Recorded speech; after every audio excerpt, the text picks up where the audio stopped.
함락된 도시 중앙광장, 수백 명의 귀족 여성들이 무릎을 꿇고 있습니다. 몽골 장군이 천천히 걸어오면서 여성들의 얼굴에 염료를 칠하기 시작하죠. 붉은색, 검은색 단 두 가지 색깔이 그들의 생사를 가릅니다. 붉은 표식을 받은 여성은 목숨은 건지지만 고향에서 수천 킬로미터 떨어진 몽골 초원으로 끌려가 병사의 아내가 됩니다. 검은 표식을 받은 왕비와 공주들은 그 자리에서 즉시 처형당하죠. 이건 단순한 학살이 아니었습니다. 정복지의 씨를 말리고 저항의 구심점을 제거하며 적의 혈통을 완전히 흡수하기 위한 치밀한 시스템이었습니다. 13세기 호라즘 제국에서 실제로 벌어진 일입니다. 13세기 초 호라즘 제국은 실크로드의 심장부였습니다. 동쪽에서 오는 비단과 도자기, 서쪽에서 오는 유리와 향신료가 이곳을 거쳐갔죠. 수도 사마르칸트는 황금빛 돔과 청록색 타일로 뒤덮여 있었고 해질 여이면 도시 전체가 불타는 듯 빛났습니다. 거리마다 상인들의 흥정소리가 울려 퍼졌고 부하라와 니샤푸르 같은 도시들에선 학자들이 천문학과 수학을 논했습니다. 귀족 여성들은 정원에서 시를 읊으며 하루를 보냈죠. 비단 옷을 입고 장미 향수를 뿌리고 하인들이 나르는 포도주를 마시면서요. 전쟁이요? 그건 변방에서나 일어나는 남의 일이었습니다. 두껍고 높은 성벽이 자신들을 영원히 지켜줄 거라 믿었으니까요. 하지만 그들은 몰랐습니다. 동쪽 초원에서 검은 구름이 몰려오고 있다는 걸요. 그 구름은 단순한 군대가 아니라 도시를 통째로 삼켜버릴 폭풍이었습니다. 평화로운 일상은 곧 산산조각 날 운명이었죠. 그 시작은 한 총독의 탐욕에서 비롯됩니다. 1218년 칭기즈칸은 450명 규모의 대규모 상인단을 호라즘에 보냅니다. 순수한 무역이 목적이었죠. 금, 비단, 모피를 가득 실은 낙타 행렬이 국경 도시 오트라르에 도착합니다. 그런데 이 도시의 최총독 이날치크가 치명적인 실수를 저지릅니다. 상인들을 첩자로 몰아 전원 처형하고 물자를 몽땅 약탈해버린 거죠. 소식을 들은 칭기즈칸은 분노했지만 즉시 전쟁을 일으키진 않았습니다. 대신 사절단을 보내 책임자 처벌을 요구했죠. 총독만 넘기면 끝낼 수 있다는 메시지였습니다. 하지만 술탄 무함마드는 최악의 선택을 합니다. 사절단의 목을 베어버린 거예요. 외교 사절을 죽이는 건 당시에도 선전포고나 다름없었습니다. 칭기즈칸은 나흘간 침묵했습니다. 그리고 명령을 내렸죠. 호라즘의 모든 흔적을 지워라. 단순한 전쟁이 아니라 완전한 말살을 선언한 겁니다. 복수가 시작됐습니다. 1219년 가을, 지평선 끝에서 먼지 구름이 피어오릅니다. 처음엔 작은 점처럼 보이던 게 점점 커지더니 곧 하늘 전체를 뒤덮었죠. 20만 명의 몽골 기마대였습니다. 호라즘 국경을 지키던 병사들은 그 광경을 보고 얼어붙었습니다. 끝이 보이지 않는 말의 물결, 쉬지 않고 울려 퍼지는 말발굽 소리. 이건 군대가 아니라 자연재해 같았죠. 몽골 기병은 하루에 100km를 이동했습니다. 유럽 기사들보다 5배나 빨랐어요. 비결은 간단했습니다. 병사 한 명당 말 3마리를 끌고 다녔거든요. 한 마리가 지치면 바로 갈아타는 겁니다. 밤낮 없이 달렸죠. 호라즘군은 예측 자체가 불가능했습니다. 아직 멀었겠지 싶으면 벌써 눈앞에 나타나 있었고 이쪽으론 안 올 거야 싶으면 그쪽에서 튀어나왔으니까요. 성벽 위에서 망을 보던 병사들은 깨달았습니다. 저건 감당할 수 있는 존재가 아니라는 걸. 폭풍이 다가오고 있었습니다. 전쟁의 시발점이 된 오트라르, 그 도시의 총독 이날치크는 끝까지 저항했습니다. 성벽이 무너지고 병사들이 항복해도 그는 궁전 안에서 버텼죠. 마지막엔 지붕 위로 도망쳐 올라가 돌을 던지며 저항했습니다. 하지만 결국 생포됐죠. 칭기즈칸은 그의 특별한 처형을 준비했습니다. 은을 녹여 그의 눈과 귀에 부어넣은 겁니다. 탐욕으로 은을 훔쳤으니 은으로 죽어라는 메시지였죠. 비명은 성밖까지 들렸다고 합니다. 하지만 진짜 공포는 그 다음이었습니다. 함락된 도시의 주민들이 성박 광장으로 끌려 나왔어요. 남자들은 일렬로 세워졌습니다.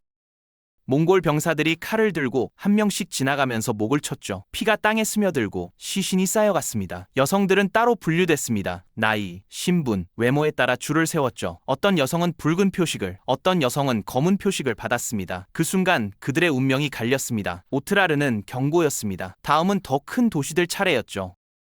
사마르칸트, 12만 명이 살던 실크로드의 보석 같은 도시였습니다. 난공불락이라 불렸죠. 하지만 몽골군 앞에서 단 5일 만에 무너졌습니다. 성문이 열리고 몽골군이 들이닥쳤을 때 거리는 순식간에 아비규환이 됐어요. 비명소리가 끊이지 않았고 연기가 하늘을 뒤덮었습니다. 화려했던 도시는 시신만 남은 유령 도시로 변했죠. 부하라에선 더 비극적인 일이 벌어졌습니다.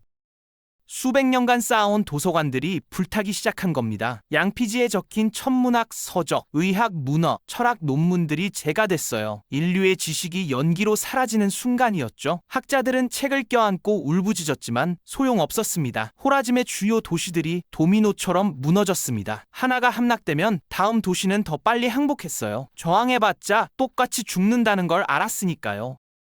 하지만 가장 참혹한 비극은 아직 시작도 안 했습니다. 니샤푸르, 그곳에서 칭기즈칸의 사위가 전사합니다. 그리고 개인적인 복수가 시작되죠. 니샤푸르 공성전 성벽 위에서 화살 한 발이 날아옵니다. 그 화살이 칭기즈칸의 사위 토구차르의 목을 관통했죠. 칭기즈칸이 무척 아끼던 사위였습니다. 용맹하고 충성스러웠거든요. 소식을 들은 그의 딸은 눈물을 흘리며 아버지에게 간청합니다. 니샤푸르의 모든 생명을 없애주세요. 단 하나도 남기지 마세요. 목소리는 떨렸지만 눈빛은 차가웠죠. 칭기즈칸은 딸에게 도시의 운명을 맡겼습니다. 복수의 칼날을 휘두를 전권을 준 거죠. 이건 더 이상 국가 간의 전쟁이 아니었습니다. 개인적인 원한이 섞인 학살로 변질됐어요.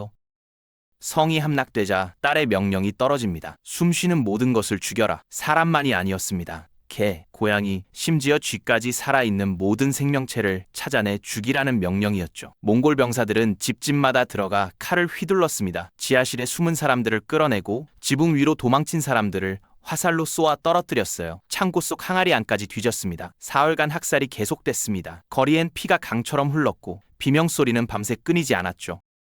아침이 되면 연기가 하늘을 뒤덮었고 저녁이 되면 까마귀 떼가 몰려들었습니다. 니샤푸르는 거대한 도살장이 됐습니다. 하지만 복수는 여기서 끝나지 않았어요. 학살이 끝난 후 더 소름 끼치는 명령이 떨어집니다. 시신들의 목을 잘라 분류하라. 몽골 병사들은 칼을 들고 다시 거리로 나갔죠. 남성, 여성, 아이 세 그룹으로 나눠 머리를 쌓기 시작했습니다. 광장 세 곳에 각각 탑을 세우는 겁니다. 머리를 하나씩 쌓아 올리면서 석회를 발라 고정시켰어요. 높이가 점점 올라갔습니다. 5m, 7m, 10m. 결국 3개의 해골탑이 완성됐죠. 수마일 밖에서도 보일 만큼 거대했습니다. 지나가는 상인들은 멀리서 그 탑을 보고 발걸음을 돌렸어요. 가까이 가면 썩은 냄새가 코를 찔렀고 밤이 되면 바람에 뼈가 부딪히는 소리가 들렸죠. 이건 단순한 학살이 아니었습니다. 메시지였어요. 몽골에 저항하면 이렇게 된다는 경고였죠. 다른 도시들은 이 소식을 듣고 공포에 떨었습니다. 싸우기도 전에 항복하는 도시가 늘어났어요. 해골탑은 몽골 제국이 원하던 바로 그 효과를 냈습니다. 공포가 칼보다 빠르게 퍼져나갔으니까요. 하지만 모든 여성이 죽은 건 아니었습니다. 몽골 장군들은 귀족 여성들을 따로 모아놓고 분류를 시작했죠. 붉은 염료와 검은 염료를 들고 한 명씩 얼굴을 살폈습니다. 젊고 건강한 여성들은 붉은 표식을 받았어요. 그들은 안도의 한숨을 쉬었죠. 살았다고 생각했으니까요. 하지만 그건 착각이었습니다. 붉은 표식은 몽골로의 강제 압송을 의미했거든요. 고향에서 수천 킬로미터 떨어진 초원으로 끌려가 몽골 병사의 아내가 되는 겁니다. 다시는 돌아올 수 없는 여정이었죠. 검은 표식을 받은 여성들은 왕비와 공주들이었습니다. 나이가 많거나 저항의 상징이 될 만한 인물들이었어요. 그들은 현장에서 즉시 처형됐습니다. 왜냐고요? 살려두면 반란의 구심점이 될 수 있었으니까요. 호라즘의 정통성을 주장할 수 있는 사람들을 남겨둘 수 없었던 겁니다. 살아남은 여성들은 줄에 묶여 행렬을 이뤘습니다. 비단 옷은 찢겨나가고 맨발로 초원을 향해 걸었죠. 뒤돌아보면 고향은 연기 속에 사라지고 있었습니다. 그들의 새로운 삶, 아니 생존이 시작된 겁니다. 초원에 도착한 페르시아 여성들의 삶은 완전히 바뀌었습니다. 비단 옷 대신 거친 양가죽을 입어야 했고 향수 대신 양 냄새를 맡아야 했죠. 정원에서 쉬를 읊던 손으로 이제는 양젖을 짜고 가죽을 손질했습니다. 하지만 가장 고통스러운 건 따로 있었어요. 페르시아어를 쓰지 못하게 한 겁니다. 몽골어만 써라. 고향의 언어로 대화하다 들키면 매를 맞았죠. 처음엔 몰래 모여 페르시아어로 속삭였습니다. 고향 이야기를 나누고 옛 노래를 불렀어요. 하지만 시간이 지나면서 점점 잊혀졌습니다. 그들이 낳은 아이들은 페르시아어를 배우지 못했어요. 태어날 때부터 몽골어만 들었으니까요. 몽골식 이름을 받았고 몽골식으로 교육받았습니다. 할머니가 되어서도 고향을 그리워했지만 손주들은 할머니의 말을 알아듣지 못했죠. 할머니가 이상한 말을 한다고 생각했을 겁니다. 한 세대만 지나면 혈통의 흔적은 완전히 지워졌습니다. 칭기즈칸은 알고 있었던 거예요. 칼보다 무서운 건 시간이고 정복보다 무서운 건 동화라는 걸요. 적의 피를 흡수하되 적의 정체성은 말살하는 겁니다. 여성을 빼앗는 문화, 이건 몽골 초원에서 낯선 일이 아니었습니다. 칭기즈칸 본인도 그 피해자이자 가해자였거든요. 그의 어머니 호엘루는 원래 다른 부족장의 아내였어요. 칭기즈칸의 아버지가 그녀를 납치해 아내로 삼은 겁니다. 칭기즈칸의 아내 보르테도 마찬가지였죠. 결혼 직후 적대 부종에게 납치당했습니다. 몇 달 후 구출됐지만 그녀는 임신한 상태였어요. 태어난 아들이 주치였습니다. 친자 논란이 있었지만 칭기즈칸은 주치를 자신의 아들로 인정했죠. 어린 시절 칭기즈칸은 굶주렸습니다. 아버지가 독살당한 후 부족에서 쫓겨났거든요. 형제들과 풀뿌리를 캐먹으며 연명했어요. 배신도 겪었습니다. 친구라 믿었던 자가 등을 돌렸죠. 그 경험이 그를 만들었습니다. 권력은 주어지는 게 아니라 빼앗는 것이다. 적을 완전히 제거하지 않으면 언젠가 돌아온다. 개인적인 약탈 경험을 제국의 시스템으로 승화시킨 겁니다. 정복지마다 같은 방식을 반복했죠. 남자는 죽이고 여자는 차지하고 아이는 몽골인으로 키우는 겁니다. 이 시스템은 제국의 인구를 늘리는 동시에 적의 혈통을 말살하는 이중 효과를 냈습니다. 몽골은 때때로 여성들을 일부러 풀어줬습니다. 이상하죠? 왜 살려서 보냈을까요? 이유는 간단했어요. 그들이 겪은 공포를 다음 도시에 전파하게 하려는 겁니다. 도망친 여성들은 다음 도시에 도착해 떨리는 목소리로 말했죠. 해골탑이 세워졌어요. 모든 남자가 죽었고 여자들은 끌려갔어요. 소문은 공포를 낳았고 공포는 저항 의지를 꺾었습니다. 실제로 많은 도시가 싸우지도 않고 항복했어요. 왕을 죽이는 것보다 효과적인 게 있었습니다. 왕비가 적의 아내가 되는 모습을 보여주는 거였죠. 권력의 상징이 무너지는 걸 눈으로 확인하면 백성들은 싸울 이유를 잃었습니다. 왕도 왕비도 지키지 못하는데 우리가 뭘 지킨다고? 오늘날 통계가 이 정복 방식의 결과를 보여줍니다. 전 세계 남성 200명 중 1명이 칭기즈칸의 유전자를 가졌다고 해요. 1600만 명입니다. 위대한 정복자로 기록된 칭기즈칸. 하지만 그 이면엔 이름도 없이 사라진 수많은 여성의 비극이 숨어 있습니다. 오늘날 우리 유전자 속에 남아있는 건 광활한 초원에서 벌어졌던 잔혹하고도 치밀했던 역사의 흔적입니다. 몽골은 때때로 여성들을 일부러 풀어줬습니다. 이상하죠? 이유는 간단했어요. 그들이 겪은 공포를 다음 도시에 전파하게 하려는 겁니다. 소문은 공포를 낳았고 공포는 저항 의지를 꺾었습니다. 왕을 죽이는 것보다 효과적인 게 있었습니다. 왕비가 적의 아내가 되는 모습을 보여주는 거였죠. 오늘날 전 세계 남성 200명 중 1명이 칭기즈칸의 유전자를 가졌다고 해요. 1600만 명입니다.